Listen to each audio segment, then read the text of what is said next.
High বন্ধুরা, সবাই কেমন আছে? আশা করি সবাই খুব ভালো আছো, আমিও খুব ভালো আছি। তো আজকের দিনটা সবার কাছে খুব স্পেশাল, তবু সবাইকে বলে রাখছি হ্যাপি হোলি। আর ছোটদের অনেক ভালোবাসা, বড়দের আমার অনেক প্রণাম।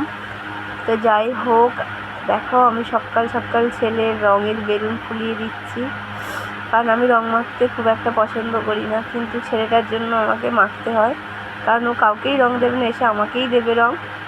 তো এই যে ওর বেলুন ফুলিয়ে দিচ্ছিলাম রঙের, এক বালতি রং গুলেছে এই যে মাখবে বলে। আর এটা আমাদের জায়ের ছেলে, সেটা সকাল থেকে মেখে ভূত হয়ে আছে। এখানে গিয়ে দেখছি আমাদের ঠাকুরতলায় বক্স চলছে, মানে এখানে হোলির সব আনন্দ করছে, সব বাচ্চারা, বড়রাও আনন্দ করেছে। সেই ভিডিওটা তোমাদের সাথে শেয়ার করতে পারিনি। তো যাই হোক, ওদের দেখছি, ওদের ভিডিও করে নিয়ে গিয়ে আমিও গিয়ে একটা ভিডিও শ্যুট করে নিয়েছিলাম। আমার একটা জায়ের মেয়ে ফোন ধরেছিল, তো আমি ভিডিও একটা শ্যুট করে নিয়েছিলাম, দেখো তোমাদের সাথে শেয়ার করছি। তো আজকে লাস্টে আমার বর আর আমিও একটু রং মেখে নিয়েছিলাম, সেই ভিডিওটাও তোমাদের সাথে শেয়ার